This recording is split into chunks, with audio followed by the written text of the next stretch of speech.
오늘 우리에게 주신 말씀을 가지고 성탄은 화평입니다. 성탄은 화평입니다라는 제목으로 말씀 함께 나누기 원합니다. 우리 이 시간 이 땅에 오신 우리 구주 예수님을 기뻐하면서 우리 앞뒤 좌우로 우리 메리 크리스마스 함께 인사하겠습니다. 네. 메리 크리스마스. 네, 메리 크리스마스. 네. 네. 우리가 성탄을 맞아서 우리가 이제 이 땅에 오신 주님을 기뻐하는 그런 고백과 찬양과 또 인사를 나눌 때 가장 대표되는 말씀이 무엇일까를 볼 때 아마 이 말씀이지 않을까 생각됩니다. 누가복음 2장 14절 말씀인데요. 지극히 높은 곳에서는 하나님께 영광이요 땅에서는 기뻐하심을 입은 사람들 중에 평화로다. 천사가 목자들에게 전한 이 기쁨의 소식이 아마 우리 성탄을 대표하는 가장 우리가 잘 아는 그리고 가장 대표할 수 있는 그런 대표 구절이 아닐까 생각합니다. 이 말씀은 우리에게 예수님의 탄생이 이 땅에 끼치는 영향이 두 가지라고 설명합니다. 첫 번째는 바로 지극히 높은 곳, 바로 하나님 계신 곳에는 그 주님께 영광이 되었다라는 것이고, 두 번째는 땅에서는 하나님이 기뻐하신 사람, 즉 우리가 성도라고 얘기하는데요. 성도들 가운데 평화가 되었다라는 것이죠. 그래서 우리가 이것을 압축해서 하늘에는 영광, 땅에는 평화 이렇게 고백합니다. 우리 함께 고백하겠습니다. 시작. 하늘에는 영광, 땅에는 평화. 자, 그럼 우리는 예수님이 이 땅에 태어나심이 하늘의 영광이 되었다라는 것인데, 하나님께 영광이 되었다라는 것이 과연 무엇인가라는 것을 우리가 말씀을 통해 함께 보게 된다면 마태복음 3장 17절이 그 말씀을 우리가 잘 이해하는 데 도움이 됩니다. 함께 읽어보겠습니다. 하늘로부터 시작. 하늘로부터 소리가 있어 말씀하시되 이는 내 사랑하는 아들이요 내 기뻐하는 자라. 자, 하나님께 영광이 되었다라는 것은 바로 하나님의 큰 기쁨이 예수님이 태어남으로부터 우리 하나님께 큰 기쁨이 되었다는 것이 바로 하늘의 영광이 되었다라는 말씀의 의미라는 것이죠. 왜 하늘에 예수님이 태어나심이 하나님께 큰 기쁨이 되었는가? 그것은 바로 하나님의 창조의 목적이 우리 예수님을 통해 완성되기 때문입니다. 하나님께서는 이 땅을 창조하시고 그냥 방치해 두신 것이 아니라 하나님께서 보시기에 심히 좋았다고, 정말 좋았다고 하실 정도로 기뻐했지만 죄가 이 세상을 망쳤고 어그러뜨렸고 질서의 세상을 무질서의 세상으로, 사랑의 나라를 미움과 다툼의 나라로 만들었기 때문에 주님은 이 세상을 바라보실 때 근심과 슬픔과 아픔이었지만 우리 구주 이 땅에 오심으로 말미암아 그 창조의 목적이 완전히 회복되는 것을 보시며 하나님께 큰 영광이 되었다는 것이죠. 그리고 땅에는 평화인데요. 왜 평화이냐면 에베소서 오늘 우리가 읽은 2장 14절 말씀 함께 읽어보겠습니다. 시작. 그는 우리의 화평이신지라 둘로 하나를 만드사 원수된 것 중간에 막힌 담을 자기 육체로 허시고. 예수님이 이 땅에 오사 참된 평화, 뒤집으면 화평이 우리 가운데 이루어졌는데요. 그것은 무엇이었냐면 바로 중간에 막힌 담이 예수님의 육체로 말미암아 허물어지게 되었다라는 것이죠. 중간에 막힌 담이 있으면 어떻게 됩니까? 가지도 못하고 오지도 못하는 것이죠. 관계가 파괴됐다는 것이 바로 막힌 담이었는데, 이 관계에 파괴된 것이 예수님 안에서 관계가 이어지게 되었다는 것이죠. 그래서 제가 옛날에 한번 성탄절 설교할 때 이런 제목을 정했는데요. 성탄은 하늘과 땅의 만남입니다 라는 것으로 제가 설교 제목을 지어서 우리 성도님께 나눴던 적이 있습니다. 성탄은 무엇이냐면 바로 하늘과 땅이 막혀 있었는데 예수님으로 인하여서 하늘과 땅이 연결된, 이어진 사건이고, 또 나와 내 옆에 있는 사람들이 죄로 인하여서 막혀져 있었는데 바로 예수님 안에서 우리 옆에 있는 자들과 하나가 되었다라는 사건이 바로 평화의 사건이라는 것이죠. 그러므로 예수님이 이 땅에 오신 사건은 바로 하나님께는 큰 기쁨의 사건이었고 우리에게는 참된 평화가 이루어지는 사건이었는데요. 성경은 오늘 이 예수님이 이 땅에서 하늘의 영광과 땅의 평화가 어떻게 이루어지는지를 설명하면서 조금은 우리의 생각과 예상을 뒤집는 그런 일들이 일어납니다. 성경을 보면 우리의 예상을 뒤집는 일들이 굉장히 많이 있습니다. 시므온이라는 사람이 있는데요. 그 시므온이라는 사람은 어떤 사람이었냐면 하나님께서 그에게 말씀을 주시면서 너는 이 땅에 내가 구원자를 보낼 텐데 그 구원자를 볼 때까지 죽지 않을 것이다. 그러므로 너는 언제 죽을 수 있냐면 이 땅에 내가 보낼 구원자를 보게 될 때 너는 죽게 될 것이다 라는 그런 말씀을 듣게 됩니다. 그래서 시므온은 그때부터 누굴 기다리는 것이죠? 바로 이 땅에 오실 구원자를 기다립니다. 왜냐하면 사실 우리가 예수님 믿고 참 그 주님을 믿는 그 믿음이 기쁘고 즐거울 때 우리 어떤 마음을 갖게 되냐면 빨리 하나님 나라 갔으면 좋겠다라는 생각을 가질 때가 있습니다. 우리 성도님들과 이렇게 나눌 때도 목사님 매해 이렇게 몸도 약해지고 또 마음도 약해지고 아픈 데도 많아지는데 빨리 주님 나라 갔으면 좋겠다고 하시는 분들이 꽤 많이 계세요.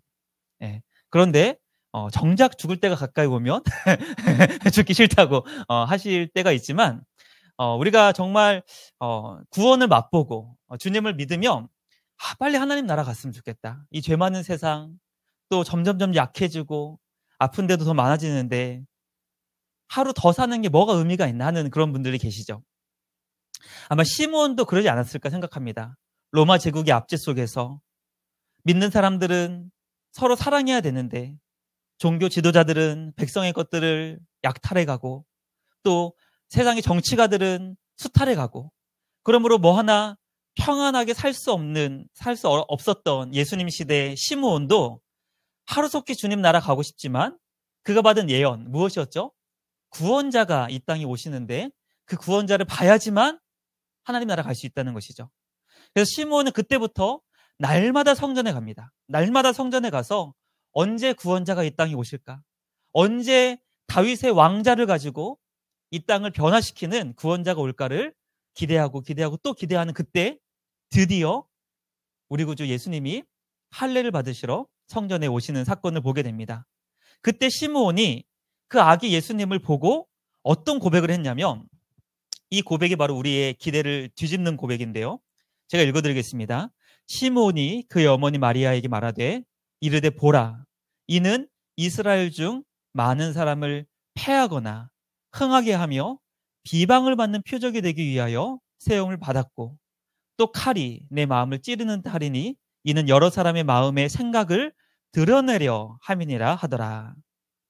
즉 예수님께서 이 땅에 오신 사건이 하늘에는 하나님께 큰 기쁨의 사건이었고 우리에게는 평화의 사건이었는데 시므온은 오늘 이 아기 예수님을 보면서 어떤 고백을 하냐면 이 예수님은 사람들에게 비방받는 표적이 될 것이다. 비방을 받는 표적으로 세움을 받았다. 그러니 예수님이 사람들에게 비방을 받는 것을 볼 때 마리아야 너의 마음이 바로 칼로 찌르는 듯 할 것이다.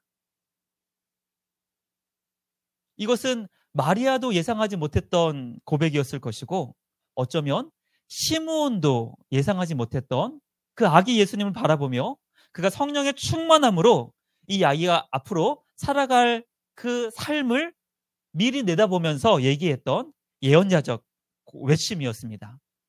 무엇이었습니까? 바로 예수님이 하늘에 큰 기쁨으로 오셨고 땅에는 평강의 왕으로 오셨는데 사람들에게는 비방을 받는 표적이 된다는 것이죠. 사람들이 예수님을 보며 손가락질하고 사람들이 예수님을 보며 환호하기는커녕 조롱하고 심지어는 십자가에 죽을 것을 시므온은 내다보았던 것입니다. 왜 이런 일이 우리 가운데 있는 것입니까? 그것은 바로 예수님께서 우리에게 하신 말씀을 통해서도 우리가 보게 됩니다. 우리 마태복음 10장 34절 말씀인데요. 함께 읽어보겠습니다. 시작. 내가 세상에 화평을 주러 온 줄로 생각하지 말라. 화평이 아니요 검을 주러 왔노라. 천사는 목자들 앞에 이 예수님의 탄생의 소식을 하나님께는 큰 기쁨의 사건이고 우리에게는 평강의 사건, 평화의 사건이라고, 화평의 사건이라고 그렇게 가르쳐 주었는데, 예수님은 오늘 천사들이 얘기했던 소식과는 정반대되는 내용을 증거합니다. 내가 이 땅에 화평을 주러 온 줄로 생각하느냐? 나는 검을 주러 왔다. 그러므로 나로 인하여서 가족이 불화하게 될 것이고, 친구 사이가 불화하게 될 것이고, 나로 인하여서 세상에 다툼이, 소동이 일어나게 된다는 것을 우리에게 가르쳐 주시는 것이죠. 그렇다면 우리는 오늘 예수님의 말씀과 시므온의 예언을 통해서 왜 예수님은 이 땅에 평강의 왕으로, 화평의 왕으로 오셨는데 비방을 받고, 또 예수님은 내가 이 땅에 화평을 주러 온 것이 아니다, 검을 주러 왔다라고 말씀하시는 것일까? 우리는 이것을 생각해 보아야 합니다. 오늘 예수님께서 내가 이 땅에 화평이 아니라 검을 주러 왔다라고 할 때 이 검을 우리가 깊이 생각해 보았으면 좋겠습니다. 이런 일을 한번 우리가 생각해 보았으면 좋겠는데요. 수술이 필요한 곳이 만약에 있다면 그 수술이 필요한 곳은 우리가 수술을 해야 되죠. 칼을 들고 그 수술 부위를 이제 골맞다면 도려내든지, 아니면 속 깊은 곳에 어떤 암덩어리가 있다면 그 암덩어리를 우리가 제거해야 되는 수술적인 것이 필요한데, 만약에 수술이 필요한 곳에 빨간 약만 계속 바른다면 어떻게 될까요? 답은 뻔하죠. 죽습니다. 죽습니다. 예수님이 이 땅에 오셨을 때 사람들에게 빨간 약을 발라주러 오신 것이 아니에요. 예수님은 바로 수술 칼을 드시고 우리 속 깊은 곳에 있는 이 죄악의 뿌리를 도려내시기 위해서 오셨다는 것이죠. 그래서 요한복음 3장 19절에 이렇게 얘기합니다. 그 정죄는 이것이니 곧 빛이 세상에 왔으되 사람들이 자기 행위가 악함으로 빛보다 어둠을 더 사랑한 것이니라.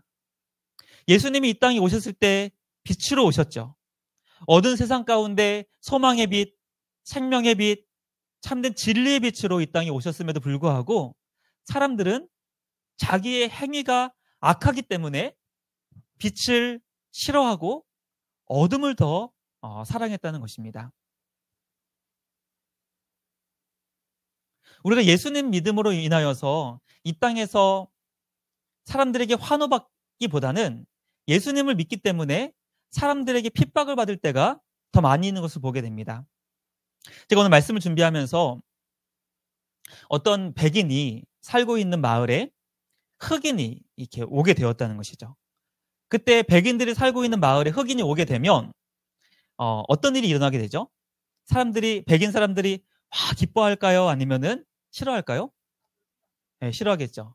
그런데 그 가운데 예수님을 잘 믿는 한 백인이 그 흑인을 환대해 주는 겁니다. 잘 오셨다고. 우리 이웃으로 왔으니 우리 같이 친하게 지내자고. 같이 밥도 먹고 같이 여행도 다니고 같이 즐겁게 예배하고, 그런 모습들을 그 주변에 살고 있는 사람들이 보면 뭐라고 그럴까요? 그 마을 사람들이 좋아하고 기뻐하면 좋은데 그렇지 않습니다. 그 마을 사람들이 부르죠. 조용히 부릅니다. 그럼 뭐라고 얘기하죠? 지금 제정신이냐고. 제정신이냐고. 지금 우리 동네가 저 사람 때문에 얼마나 위기가 지금 발생했는데, 그럼 우리가 이렇게 얘기하겠죠. 저 사람이 우리한테 잘못한 게 없다고. 저 사람이 우리에게 해를 끼친 게 없는데 왜 그렇게 걱정하냐고 하면, 아니야. 흑인은 원래 위험한 사람이야. 원래. 이게 참 위험한 말입니다. 원래 그들은 위험한 사람이라 하면서 그 예수님 믿는 사람들을 핍박하는 것이죠. 제가 직접 경험했던 그 사건이었는데요. 제가 학부 때 교양 수업을 듣게 됐는데 그 교양 수업이 굉장히 어려운 수업이었어요. 무슨 시사 영어 같은 그런 수업이었는데 그 수업을 듣는 대부분의 사람들이 다 영문과 사람이었고 그 중에 신학과는 저밖에 없었기 때문에 제가 그 수업을 거의 따라가지를 못할 정도로 되게 어려운 수업이었는데, 이제 기말고사를 앞두고 그 같이 수업을 들었던 사람 가운데 그 과대표가 저를 조용히 오더니 내가 그 당신 신학과인 줄 아는데 우리 기말고사를 볼 때 이 시험은 대대로 다 컨닝을 한다는 거예요. 왜냐하면 너무 어렵기 때문에. 근데 그 수업을 감독하는 교수님도 감독을 안 해요. 들어오지도 않아요. 그러니까 그 수업은 그냥 다 컨닝하기로 다 이렇게 단합을 단합을 하고 왔는데 걸리는 사람이 하나 있는 거예요. 왜 신학과가 와가지고 우리가 이제 자유롭게 컨닝을 해야 되는데 이게 굉장히 마음이 쓰이는 거죠. 그래서 그 시험 보기 그 바로 한 몇 시간 전에 저한테 오더니 이 시험은 전통이 있는 시험이라고. 뭐죠? 컨닝하는 전통이 있는 시험이니까 너무 이렇게 그 마음에 이렇게 담아두지 말고 우리 같이 컨닝해서 우리 좋은 점수 맞자고, 이런 거죠. 그래서 저는 이제 그 얘기를 듣고 어떤 마음이 들었냐면, 이 얘기를 안 했으면 제가 좀 컨닝을 했을 텐데 이 얘기를 하니까 더 컨닝 못 하겠는 거예요. 왜냐? 사람들이 다 신학과 저도 컨닝하다 안 하다 지금 보고 있는데, 그래서 제가 그 시험에 컨닝을 했을까요? 안 했을까요? 권사님의 믿음이 이렇게 없는 거예요. 예, 제가 안 했습니다. 예, 안 했습니다. 그리고 제가 학부 때 사실 우리 동기 목사님도 계신데 제가 평점이 한 4점이 넘었거든요. 4점이 넘었는데 그 수업에 제가 D학점이 나왔어요. 예, 그 4학년 2학기여가지고 그 학점을 지울 수도 없고, 그래서 제 학부 성적표를 쭉 떼보면 그 4학년 2학기 때 맞았던 그 D학점이 저에게는 최저학점임에도 불구하고 제가 기뻤던 이유는 그래도 제가 믿음의 그 어떤 삶을 주님 앞에 드러냈다는 것이 저에게는 기쁨인데, 그런데 제가 컨닝 안 하는 모습을 봤던 과대표가 저를 봤을 때 그 눈빛을 지금도 기억을 해요.